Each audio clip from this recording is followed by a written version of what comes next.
कल आज और कल लाल गोयल के संग में आपका बहुत बहुत स्वागत है। कार्यक्रम कल आज और कल लाल गोयल के संग का सीधा प्रसारण V4 news, global TV, V4 stream, news गांव से, संवाद सारोकार news, organ donation India foundation एवं ज्ञान द्वारा किया जा रहा है। कार्यक्रम कल आज और कल लाल गोयल के संग में हम आपका परिचय उन विभूतियों से कराते हैं, विशिष्ट अतिथियों से कराते हैं जिन्होंने अपने जीवन में बहुत ऊंचाइयों को छुआ है और आज वो उन ऊंचाइयों के शिखर पर हैं। ऐसे ही विशिष्ट अतिथि का मैं स्वागत, अभिनंदन और परिचय आपको देना चाहूंगा। बहुत बहुत स्वागत है आपका एडवोकेट रमेश कुमार शर्मा साहब हमारे कार्यक्रम कल आज और कल लाल गोयल के संग में। एडवोकेट रमेश कुमार शर्मा या मैं कहूं अधिवक्ता Ramesh Kumar Sharma Gyandeep Shiksha Bharti senior secondary school Mathura के चेयरमैन हैं।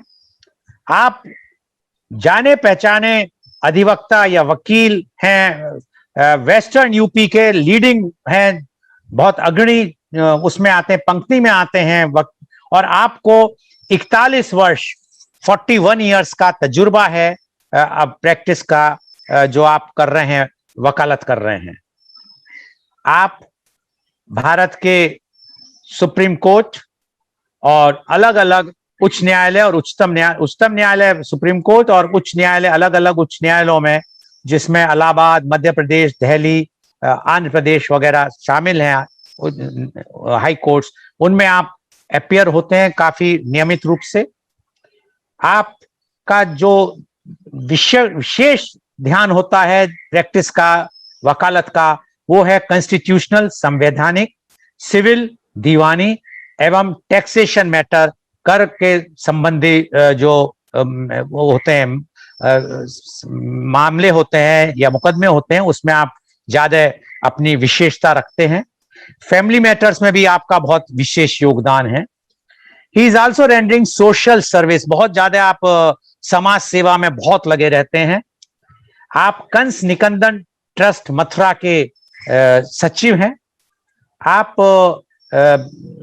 फाउंडर सेक्रेटरी हैं सिविल लॉयर्स फोरम के, और उसके बाद उसके आप अध्यक्ष बने सिविल लॉयर फोरम्स के मथुरा के।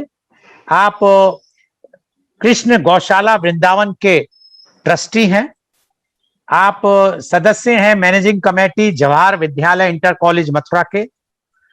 आप सदस्य हैं constitution committee bar association Mathura के, और आपको अपने सामाजिक कार्यों के लिए, उत्कृष्ट सामाजिक कार्यों के लिए मेघश्याम स्मृति सम्मान के द्वारा सम्मानित भी किया जा चुका है। बहुत बहुत एक बार पुनः स्वागत है एडवोकेट रमेश कुमार शर्मा। धन्यवाद। कार्यक्रम कल आज और कल लाल गोयल के संग में। एडवोकेट रमेश कुमार शर्मा, जैसा मैंने परिचय में बताया कि आपको इतना तजुर्बा है और आप इतने जाने पहचाने अधिवक्ता हिंदी में और वकील उर्दू में और एडवोकेट और लॉयर इंग्लिश में आप हैं, और आपको शायद ही कोई ऐसा व्यक्ति होगा जो जरा भी वकालत से संबंधित रखता हो, मुकदमे से संबंधित रखता हो, या वैसे भी सामाजिक उसमें, जो आपको आपके शहर मथुरा में, इसके अलावा काफी जगह यूपी के बहुत ज्यादा स्थानों में और इसके अलावा दिल्ली और आसपास में सब आपको काफी, आपकी ख्याति है, आपको लोग बहुत जानते हैं। लेकिन कुछ अछूते पन्ने होते हैं, कुछ अछूती ऐसे बातें होती हैं जो अभी तक अनकही हैं। उन पन्नों को आज हम टटोलने की कोशिश करेंगे। चाहेंगे कि हम अपने दर्शकों को आपका वो वाला पहलू दिखाएं जो आज तक उन्होंने नहीं देखा। एज ए बहुत सफल वकील, अधिवक्ता आपको सबने देखा है, लेकिन आपका बचपन के बारे में बहुत कम लोगों को पता है। तो मैं जानना चाहूंगा आपसे, दर्शकों के बिहाफ पे, कि आप कहां पैदा हुए, कहां आपका बचपन बीता और कहां आपकी प्रारंभिक शिक्षा हुई। Advocate Ramesh Kumar Sharma, please.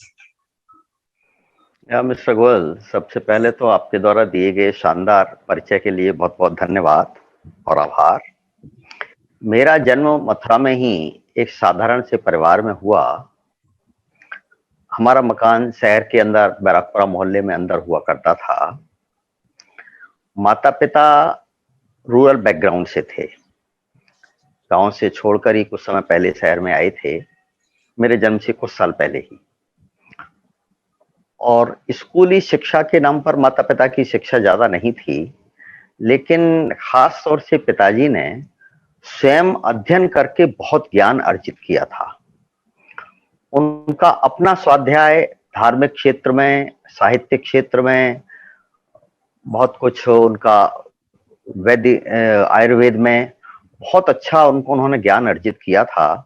और इंग्लिश भी उन्होंने काफी कुछ सीख ली थी, क्योंकि उन दिनों माता पिता के समय में शादी भी बहुत जल्दी हो जाया करती थी, तो मदर को भी उन्होंने काफी कुछ सिखाया था। स्कूली शिक्षा न होने के बावजूद माता पिता दोनों उच्च कोटि के विद्वान थे। उनका अपना एक छोटी सी एक पुस्तकों का कलेक्शन था, छोटी सी लाइब्रेरी थी पिताजी की। उसमें काफी साहित्यिक, धार्मिक और आयुर्वेद की पुस्तकें थीं। संस्कृत का भी पिताजी को बहुत अच्छा ज्ञान था, बहुत श्लोक वो हमेशा सुनाया करते थे, हमें याद भी कराया करते थे बचपन। तो उनका बच्चों की शिक्षा के प्रति काफी ध्यान था। उन दिनों बच्चे का एडमिशन नगर पालिका के स्कूल में, हमारी नगर पालिका स्कूल ही उपलब्ध था, 6 साल की उम्र में हुआ करता था। तो पिताजी चाहते थे भी बच्चा अभी 6 साल की उम्र ज्यादा है, तो 4 साल की उम्र में ही उन्होंने घर पर पढ़ाना शुरू कर दिया। और हमारे पड़ोस में ही एक रेलवे के रिटायर्ड टीचर रहा करते थे, उनसे उनको ट्यूशन लगा दिया। मैं और मुझसे 2 साल बड़े बड़े भाई साहब थे, दोनों के लिए 2 आने रोज में वो ट्यूशन था। और एक दोहन्नी रोज सुबह से ही उनके लिए उठा के रख दी जाती थी कि माँ साहब आएंगे और ये दोहन्नी उनको देनी है। एक गोल सिक्का छोटा सा दोहन्नी का हुआ करता था। तो 4 साल की उम्र से ही 2 साल में ठीक ठाक उन्होंने ट्रेन कर दिया। जब 6 साल का हुआ, स्कूल में एडमिशन कराने के लिए पिताजी ले गए, और जो माँ साहब कहते थे, उन दोनों माँ साहब ने जब थोड़ा सा कुछ पूछताछ की, उन्होंने देखा बच्चा ठीक है, तो मेरा उन्होंने एडमिशन सीधा कक्षा 2 में कर लिया। वो ट्यूशन जारी रहा, 3 में आ गए हम, 3 में भी ट्यूशन जारी रहा। और वो माँ साहब मेरी मदर से कहा करते थे कि मैं बड़े को जो सिखाता हूँ, ये छोटा अपने आप उसे सीख लेता है। उसका परिणाम ये हुआ कि 3 में ही, 6 में ही हमको 4 में प्रमोट कर दिया गया, और 1 वर्ष में ही 3 और 4 हमारी दोनों पास हो गए, हम 5वीं में आ गए। 3 साल में ही प्राइमरी स्कूल हमारा पास हो गया, 6 में आ गए। 6 में एडमिशन दिलाया गया किशोर इंटर कॉलेज में। उस समय किशोर इंटर कॉलेज का बहुत बड़ा नाम हुआ करता था, और उसमें एडमिशन प्राप्त होना अपने आप में प्रेस्टिजियस चीज हुआ करती थी। मुझे याद है पिताजी मुझे साइकिल पर बैठा के ले गए थे, पीछे कैरियर बैठ के गया था, और वो आखिरी टाइम था जो पिताजी हमारे साथ स्कूल गए थे, बस 6 में एडमिशन कराने। उसके बाद कभी नहीं गए। 6 में एडमिशन हुआ, 6, 7, 8 चले, 9 तक पहुंचे, पढ़ाई लिखाई में ठीक थे, टॉपर भी कभी नहीं रहे, नीचे भी कहीं रहे, 2nd ग्रेड में रहे।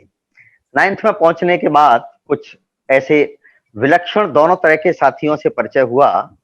मिस्टर लाल गोयल से भी हुआ, मुकेश भार्गव से भी हुआ, प्रदीप भार्गव से भी हुआ, प्रदीप श्रीवास्तव से।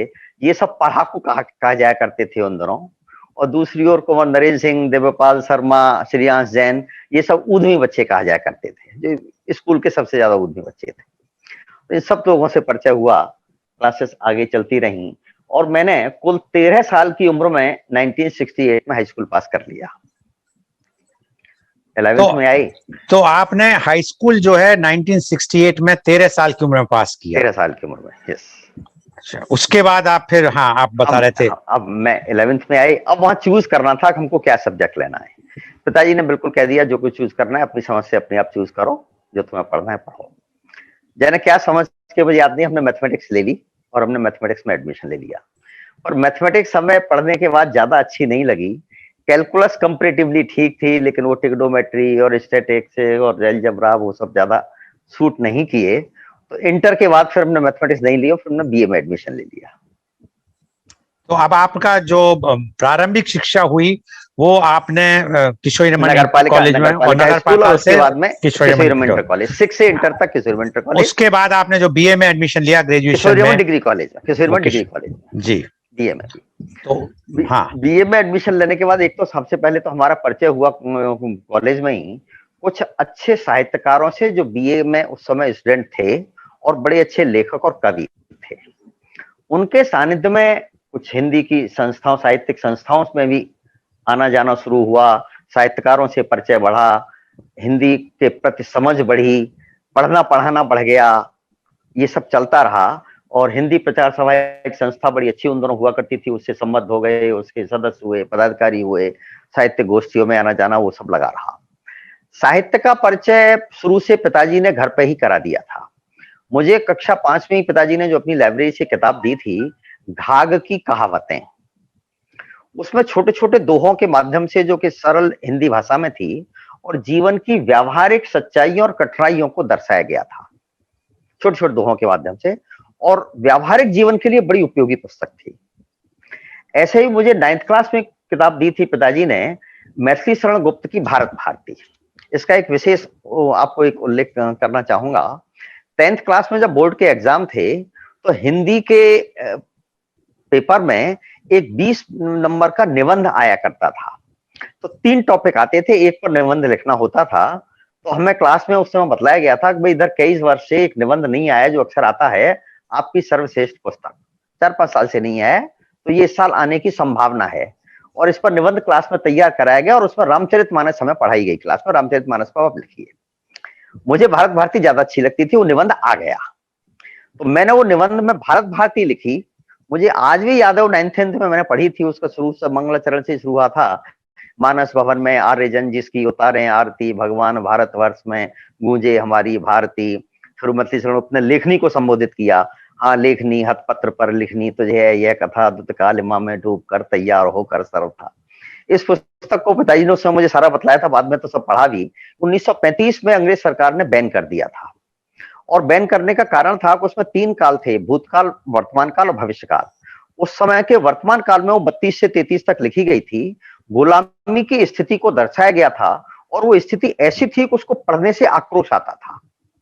और भविष्यत काल में उसमें आह्वान किया गया था गुलामी की जंजीर तोड़ने के लिए, और गुलामी की जंजीर टूटने के बाद हम स्वतंत्र होकर के कैसे होंगे, ये भी उस पुस्तक में दिया हुआ था। तो उस कारण उसे अंग्रेजों ने बैन कर दिया था। लेकिन उसका मुझे एक भविष्यत काल का शिक्षा खंड आज भी याद है। उसकी पहली लाइन थी, यानी गुलामी के बाद, स्वतंत्रता के बाद आपका शिक्षा कैसा होगा, शिक्षे तुम्हारा नाश हो तुम नौकरी के हित बनी, कि सिर्फ नौकरी के उपयोग की रह जाएगी, वास्तविक जीवन का विकास जो है वो शिक्षा नहीं कर पाएगी, जो आज बिल्कुल खरी दिखाई देती है। तो मैंने वो भारत भारती पे पूरा निबंध लिख दिया। तीसरे या चौथे दिन मुझे एग्जाम के दौरान ये हिंदी के टीचर मिल गए कॉलेज में, स्कूल में ही। उन्होंने पूछा, हाँ भाई तुमने वो निबंध देखा, वो आ गया, मैंने तुम्हें बतलाया था, मैं वहां आ गया। मैंने उन्हें बतलाया, मैंने रामचरितमानस नहीं लिखा, बल्कि मैंने भारत भारती लिखा। वो चौंके कि भारत भारती कहाँ से ले आई। ऐसा, मैंने भारत भारती पढ़ी और मुझे बहुत अच्छी लगी, और मैंने उनको कई उदाहरण दिए जो मैंने उसमें लिखे थे। तो उन्होंने बड़ी भारी पीठ ठोकी, तुमने अच्छा किया, ठीक लिखा, भारत भारती बहुत अच्छी पुस्तक है, मैंने वो पढ़ी है। तो साहित्य से लगाव शुरू से था, लेकिन बीए में वो काफी ज्यादा बढ़ गया। वो साहित्यकारों से परिचय और सब साहित्यिक का दौर चलता रहा। हिंदी भाषा काफी डेवलप हुई, हिंदी से लगाव भी उस दौरान बढ़ा। उसके बाद हमने एमए ज्वाइन की। एमए ज्वाइन करने तक 2-3 चीज माइंड में अपने आप क्लियर हो गई थी। एक तो ये कि हमें टीचिंग जॉब नहीं करना है। किस सब्जेक्ट में आपने, किस सब्जेक्ट में? सोशियोलॉजी, एमए सोशियोलॉजी में। टीचिंग जॉब नहीं करना है, जाने क्यों, ये मैं रीजन आज नहीं बता सकता, लेकिन ये माइंड में आ गया। और एक क्लर्की का कार्य नहीं करना है। अब ये तो नेगेटिव चीज आई जो नहीं करना है। करना क्या है वो उस समय तक नहीं आया, वो धीरे धीरे बाद में डेवलप हुआ, और बाद में ये आया कि सब वकालत करनी है। और वकालत में भी दिमाग में ये रहा, कोई ऐसा कार्य करना है जिसमें कि पढ़ाई लिखाई का प्रयोग ज्यादा हो। तो वो फिर दीवानी साइड में स्कोप उसका ज्यादा जाता है, तो दीवानी की वकालत बाद में उसी लिहाज से नहीं। तो आपने एमए भी किशोर कॉलेज से किया? एमए भी किशोर कॉलेज से किया। और सोशियोलॉजी में एमए में कॉलेज में काफी प्रसिद्ध एज ए स्टूडेंट, बहुत सारी फैकल्टी में और बहुत सारे गतिविधियों में भाग लेने के कारण काफी प्रसिद्धि प्राप्त की। एमए फाइनल का एक वाकया याद दिलाना चाहूंगा, बतलाना चाहूंगा। एमए फाइनल में एक पेपर था, थ्योरीज ऑफ सोशल साइंसेस, और उसमें एक टॉपिक एक दिन पढ़ाया गया, हायरार्की ऑफ साइंसेस। क्लास में किसी भी विद्यार्थी की समझ में कुछ नहीं आया। पीरियड के बाद में चर्चा के वैसा आज क्या कह गए टीचर, को समझ में नहीं आई। बीए फाइनल में एक चांस की बात थी कि हमारे 2 पीरियड आखिरी पीरियड से पहले खाली हुआ करते थे, तो मैं जाके लाइब्रेरी में रोज बैठ जाया करता था, क्योंकि घर से स्कूल 3 किलोमीटर था, पैदल आना जाना 2 पीरियड के लिए संभव नहीं होता था, और लाइब्रेरी में कोई भी किताब लेकर के मैं रोजाना पढ़ता रहता था। पढ़ने लिखने का शौक था, तो रोजाना वो किताब देखते पढ़ते रहने से लाइब्रेरियन से अच्छा संपर्क हो गया था, और वो बहुत सारी यूनिक बुक्स जो अदरवाइज पढ़ने में नहीं आती हैं, मैं उन 2 पीरियड में लाइब्रेरी से इश्यू करा के पढ़ता रहता था। जब वो किसी की समझ में नहीं आया तो मैं लाइब्रेरियन के पास गया, मुझे इस सब्जेक्ट पे कोई किताब दो। तो उसने जिसका एमरियस बोगार्डस की जिसकी वो थ्योरी थी, उस बोगार्डस का ओरिजिनल बुक जो थी, फ्रांस का राइटर था वो, उसकी इंग्लिश में निकाल के दी। इंग्लिश मेरी शुरू से ही अच्छी थी, क्योंकि 9th क्लास से पिताजी ने हिंदुस्तान टाइम्स अखबार लगा दिया था, तो 9th क्लास से इंग्लिश शुरू से अच्छी थी, पढ़ते थे। और पिताजी सुना भी करते थे कि भाई आज तुमने क्या अखबार, इंग्लिश अखबार में क्या पढ़ा है। तो वो मैंने पूरी पुस्तक पढ़ी एमरियस बोगार्डस की, और मेरा कंसेप्ट उस टॉपिक पे बिल्कुल क्लियर हो गया। 3-4 दिन इस काम में लगे होंगे, कुछ और साथियों को भी मैंने बताया कि मैंने पूरी किताब पढ़ ली और इसी कंसेप्ट इस तरीके से है। 4-5 दिन बाद वो एक दिन लेक्चरर महोदय छुट्टी पे थे, पीरियड खाली था। तो उन मेरे साथियों ने, जिनको पता था कि इसने पूरी पुस्तक पढ़ी और इसकी समझ में आ गया है, सब स्टूडेंट से कहा भाई आज ये इस टॉपिक पर लेक्चर देगा, और इसने अच्छी तरह समझ लिया है। मुझे जबरदस्ती खड़ा कर दिया गया। खैर, क्योंकि वो पूरी किताब मैंने पढ़ी थी, मैंने उसे उस टॉपिक को प्यार से समझाया। चांस की बात थी कि मेरे जिस समय मैं लेक्चर अपना मेरा चल रहा था, 2-3 कॉलेज, किशोर डिग्री कॉलेज के टीचर भी बाहर से निकले, और वो देख करके चौंके कि कौन लेक्चर दे रहा है, कौन पढ़ा रहा है। वो 1-2 मिनट रुके, उन्होंने देखा, और कैसा कर रहा है ये भी उन्होंने देखा। देख के वो चले गए। कुछ स्टूडेंट्स ने भी देखा, देख करके चले गए। कुछ परिचित थे कि ये स्टूडेंट है और फिर भी ये पढ़ा रहा है। वो टॉपिक सबकी समझ में आ गया।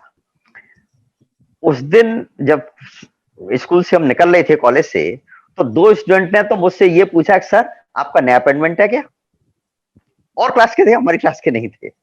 और एक टीचर ने मुझे बुला करके जो जा रहा था कि आओ तुमने आज कैसे लेक्चर दिया, मैंने सब पीरियड खाली था और ये परेशानी, तो उन्होंने बड़ी भारी पीठ ठोकी।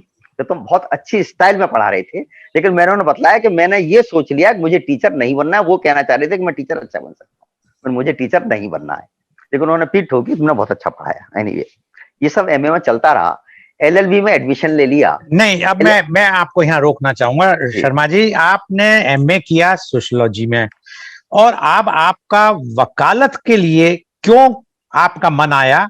आखिर क्या कारण था? आप खुद चाहते थे, या आपके पिताजी चाहते थे, या आपने उस वक्त नहीं की लोग थे जो अच्छा कर रहे थे, जो वकील लोग अच्छा कार्य करते थे? पूरी तरह खुला छोड़ दिया था, तुम्हें जो अच्छा लगे वो कार्य करो, हम तुम्हारी शिक्षा में किसी तरीके का अवरोध नहीं आने देंगे, साधन सारे उपलब्ध कराएंगे। तो आपको ऐसा क्या लगा वकालत में कि आपने ये सोचा कि मैं वकील अच्छा बन सकता हूं? एक दूसरा कोई ऐसा वकील आपके सामने थे मथुरा के या भारत में कहीं पे, जिन्हें आपने अपना आदर्श माना हुआ था? आपने सोचा कि ये वकील अगर इतना सक्सेसफुल हो सकते हैं तो मैं भी इस तरह क्यों नहीं सक्सेसफुल हूं? उस समय तक किसी वकीलों से कोई परिचय नहीं था, लेकिन मेरे दिमाग में 2 बातें थी कि नौकरी करने में थोड़ा हिचक थी, नौकरी करना नहीं चाहता था। जो सबऑर्डिनेशन का एक नौकरी में जो रहता है, वो कहीं गले नहीं उतरता था, तो उससे बचना चाहता था। और टीचिंग जॉब में बिल्कुल करना नहीं चाहता था। तो उस लिहाज से वकालत का व्यवसाय मुझे एक ऐसा लगा जिसमें पूरी स्वतंत्रता है, और मैं ऐसा व्यवसाय चाहता जिसमें पढ़ाई लिखाई का बराबर उपयोग और उसका जरूरत पड़ती रहे। तो दीवानी की वकालत एक ऐसा क्षेत्र था जिसमें एक नियमित रूप से बिना पढ़े लिखे तो काम चल ही नहीं सकता, बिल्कुल रेगुलर जरूरत पड़ती रहती है। तो उस लिहाज से मैंने अपने आप दीवानी की वकालत चुनी। पहला साल हो गया, सेकंड ईयर हो गया। हमारे एक लेक्चरर थे श्री एसपी मंगला, परिवार से भी परिचित थे। एक फंक्शन में मैं और पिताजी साथ थे और मंगला साहब भी साथ थे। एलएलबी सेकंड ईयर के एग्जाम शायद उसी दिन या उससे एक दिन पहले ही ऑर्डर आया था, इंडेफिनिटली पोस्टपोन्ड हो गए, मुझे पता भी नहीं था। तो मंगला साहब ने पिताजी से पूछा कि इसके एग्जाम तो पोस्टपोन्ड हो गए, रमेश क्या कर रहा है? कि सर एग्जाम पोस्टपोन्ड हो गए, मुझे भी नहीं पता, नहीं एग्जाम तो लंबे गए, पता नहीं कब होंगे। उन दोनों यही हाल हुआ करता था। और ये तो पिताजी ने बताया कभी तो कुछ नहीं कर रहा, क्लास भी नहीं लग रही है, या तो कुछ डेयरिंग का पिताजी का बिजनेस था, मेरे साथ देखता रहता है या इधर उधर घूमता रहता है। और ऐसे मेरे साथ भेजो, क्या करना है? उन्होंने पूछा क्या करना है? मैं दीवानी की वकालत करनी है, कैसे मेरे साथ भेजो। वो भी दीवानी के वकील थे। दूसरे दिन उन्होंने टेलीफोन करके पिताजी से कहा कि भेजो मेरे साथ। हमें एक साइकिल दे दी गई कि तुम कचहरी जाओ मंगला साहब के पास। तो अब मैंने एलएलबी सेकंड ईयर में कचहरी जाना शुरू कर दिया। एग्जाम बहुत ज्यादा लेट हुए। थर्ड ईयर के एग्जाम भी फिर सेकंड ईयर के होने के बाद थोड़े से क्लास लगने के बाद हुए। 1 साल हमारा सेशन लेट हो गया, तो मुझे 2 साल का वो पीरियड मिल गया जिस पीरियड में हमारे एलएलबी की एग्जाम नहीं हुए थे, डिग्री नहीं मिली थी, लेकिन मैं रेगुलरली कोर्ट जा रहा था और उनके ऑफिस भी जाता था। आजकल तो ये मूट कोर्ट वगैरह सब कुछ चल गई है। उन दोनों जो एलएलबी में पढ़ाई जाती थी, उसका एक्चुअल वकालत करने में जो कुछ होता है उससे कोई संबंध नहीं हुआ करता था, बल्कि वकालत करने में सब कुछ वहां नए सिरे से सीखना पड़ता था। उन 2 सालों के मुझे रेगुलर जाने का बहुत बड़ा ये उपयोग हुआ कि कोर्ट में जो कुछ होता है और जैसे होता है वो सब प्रोसीजर और तरीका पूरी तरह जानकारी में आ गया। तो जैसे ही डिग्री मिली और रजिस्ट्रेशन हुआ, तुरंत एक्चुअल वकालत शुरू हो गई और वो सीखने वाला दौर हमारा खत्म हो गया 2 साल के तो पहले। आपने एडवोकेट शर्मा, आपने सीधी वकालत जो शुरू की 2 साल बाद, जब से ही आपका एग्जाम, फाइनल एग्जाम्स हुए, तो आपने इंडिपेंडेंट होके आपने शुरू किया नहीं, या मैंने मंगला साहब के साथ, उन्हीं के तो साथ, उन्हीं के संग आप एज ए उन्हीं के साथ असिस्टेंट शुरू उनके की रह के काम किया? जी। और 79 से और 85 तक, अक्टूबर 85 में मैंने इंडिपेंडेंट शुरू की थी, 85 तक उन्हीं के साथ रहा। उनके पास भी काफी अच्छा काम था और उन दिनों क्यों अच्छे क्लाइंट्स उनके थे, वेल ऑफ क्लाइंट, उन दिनों काफी इलाहाबाद या सुप्रीम कोर्ट, हाई कोर्ट जाना पड़ता था, तो वो मुझे हमेशा क्लाइंट के साथ मुझे ही भेजते थे, खुद कम जाते थे। उसका मुझे बहुत बड़ा बेनिफिट हुआ। मेरा सबसे पहला केस जो मैंने खुद हाई कोर्ट में आर्गू किया, उसका एक चांस की बात आपको बताऊं कि मैं हमेशा अपने कोर्ट गाउन लेके जाता था। वहां गए, वकील साहब को पूरा, जो वहां के लोकल एडवोकेट है उनको पूरा तैयार कराया, बताया, तैयार किया। दूसरे दिन जब वो केस प्रेजेंट होता था, मैं उनके साथ बैठता था। एक बार एक मैटर में हमने वीके वर्मन साहब को एंगेज किया हुआ था, वो बहस कर रहे थे और जज साहब उनसे कुछ क्वेरीज कर रहे थे फैक्ट्स पर। वो शायद उनके फैक्ट्स पर उतने तैयार नहीं थे या कुछ मैंने बताए भी थे, भूल के क्या होता, फैक्ट्स का जवाब नहीं दे पा रहे थे। मैं बगल बैठा था। उन्होंने तुरंत ये कह के जज साहब से, साहब by the way the district court lawyer is also here and he will tell the all the facts. उन्होंने मुझे खड़ा कर दिया। मैं उस समय एक तो हकपका हो गया बिल्कुल, ये क्या हुआ अचानक, I was not prepared for all those things. लेकिन मैं शुरू हो गया, मैंने सारे फैक्ट्स बताए, सारा लॉ बताया और हमें रिलीफ जो हम चाहते थे वो मिल गई। वर्मा साहब मेरे बगल में बैठे रहे। वो मेरा पहला केस था जो हाईकोर्ट में मैंने आर्गू किया, लेकिन उससे मेरी झिझक बिल्कुल खुल गई और वो बाय द वे हुआ, मुझे पहले से माइंड मेकअप करने की जरूरत नहीं पड़ी कि मुझे कोई हाईकोर्ट में बहस करनी है कि मैं डरूं। 1-1.5 मिनट के लिए मुश्किल से डरा हूंगा, लेकिन जैसे ही बोलना शुरू किया, धीरे धीरे सब अपने आप झिझक खत्म हो। कुछ मैटर्स हमारे केशनाथ त्रिपाठी साहब के पास भी जाते थे।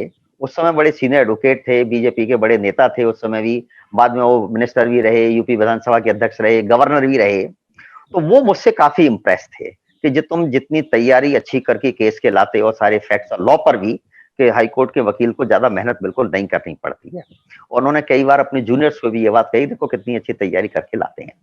उनसे कई बार इंटरेक्शन होने के बाद उन्होंने कहा, तुम मथुरा क्या कर रहे हो, तुम हाईकोर्ट आओ। मैंने साहब कुछ ऐसी परिस्थिति आए, नहीं आ सकता, नहीं तुम हाईकोर्ट आओ, तो मथुरा में कुएं के मेढक बन के रह जाओगे। मेरे साथ एक बार मेरे एक साथी थे, फैमिली फ्रेंड थे, जगदीश लाल ढींगरा, वो भी गए थे, उनसे परिचित थे वो। तो उनसे भी उन्होंने कहा कि जगदीश इसे समझाओ, मैं इससे रमेश से कह रहा हूँ ये हाईकोर्ट आ जाए, मथुरा में इसके लिए प्रॉपर स्कोप नहीं है। और उन्होंने साफ कहा कि मेरा चैम्बर ज्वाइन करे और मेरे यहाँ प्रैक्टिस करे।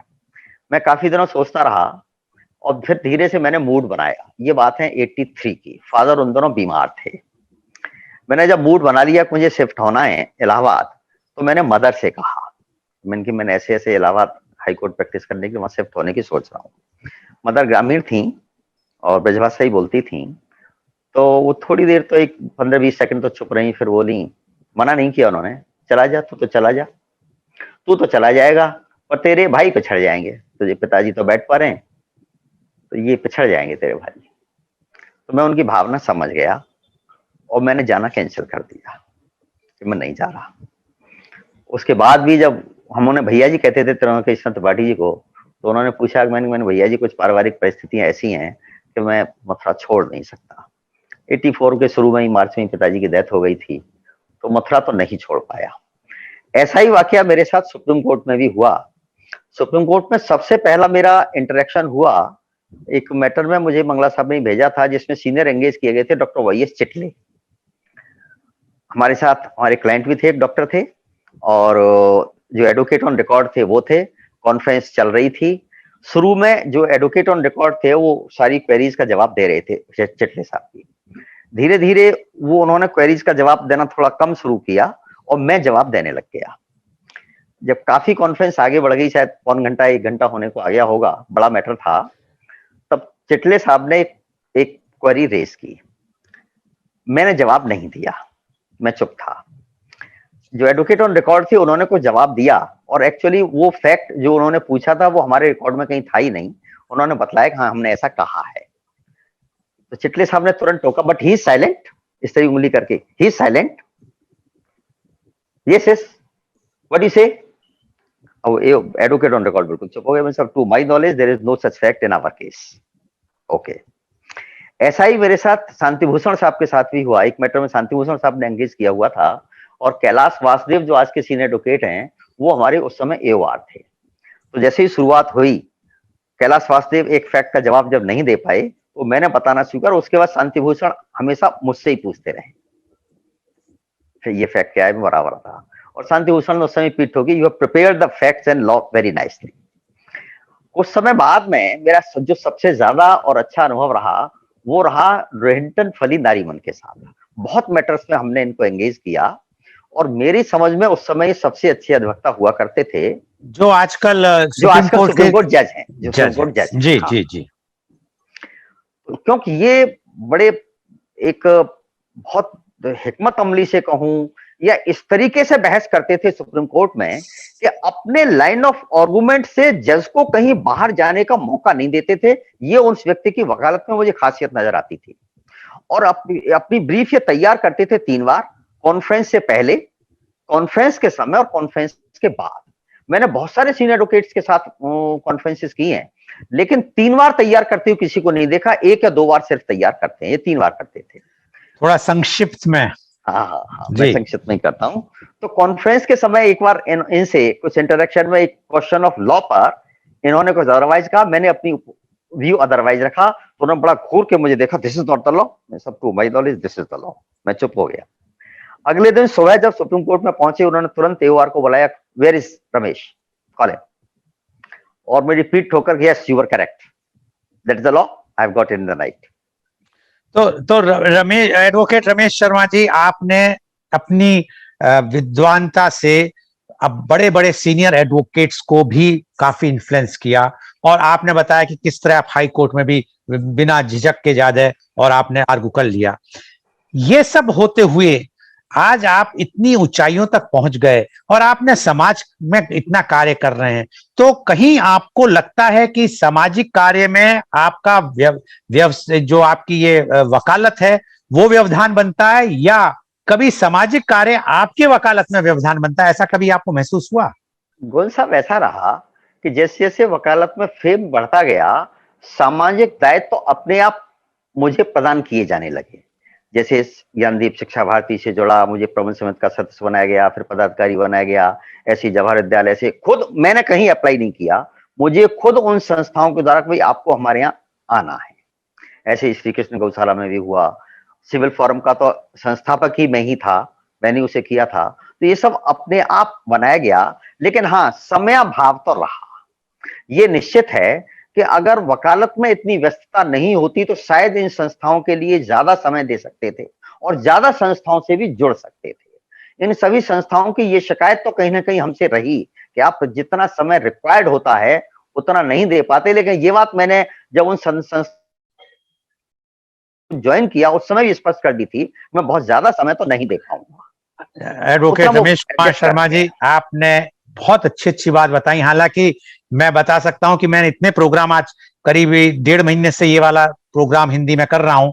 आज जो कहते हैं ना कि जो वकील होता है वो अपने सामने किसी को नहीं बोलने देता, तो आपने मुझे निरुत्तर कर दिया कि मैं बोल नहीं पाया, आप ही बोल रहे। लेकिन तो उसमें मेरे को कोई शिकायत नहीं है, कोई शिकवा नहीं है। लेकिन चलते चलते क्या एक आप संदेश देना चाहेंगे युवा पीढ़ी को? मैं युवा पीढ़ी के संदेश के लिए सिर्फ एक एग्जाम्पल देना चाहूंगा। 1982-83 में जब मैंने वकालत की बिल्कुल शुरुआत में थी, यहाँ एक जज थे एडीजे आरसी चतुर्वेदी।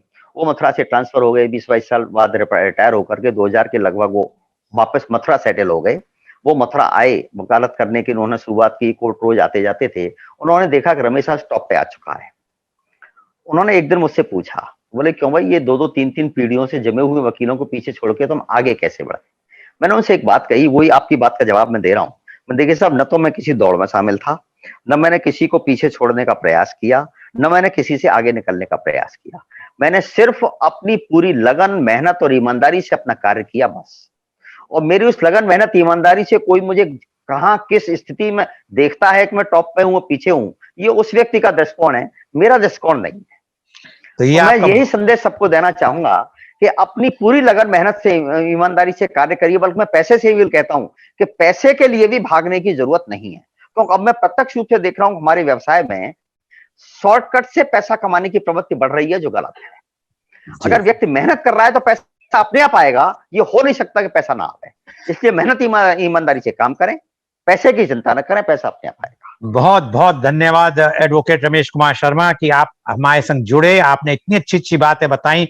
समय का अभाव है, बहुत कुछ आपसे सुनना चाहते थे, हालांकि आप हमारे मॉर्निंग के कार्यक्रम में रेगुलर आते हैं, लेकिन जो आपके पर्सनल लाइफ के बारे में आज जो पता चला, काफी अछूती बातें जो हमें भी नहीं पता थी। बहुत बहुत धन्यवाद। और आज का ये कार्यक्रम कल, आज और कल लाल गोयल के संघ का सीधा प्रसारण V4 news, global TV, V4 stream, news गांव से, संवाद सरोकार न्यूज के अलावा फेसबुक और यूट्यूब पे भी किया गया। And our endeavour is to bring to you everyday new topic in our English edition of the morning session, that is Media Conference with Lal Goyal at 10:30 a.m. And tomorrow our topic is what makes customer happy. And our panelists are Professor Dr. Mohanlal Agarwal, President Indo-Gulf Management Association, Dubai, former Professor of Marketing, Innovation and Management, IIM Lucknow. We also have Mr. Peter Hardia, Managing Director, Maxcel Solutions, Dubai.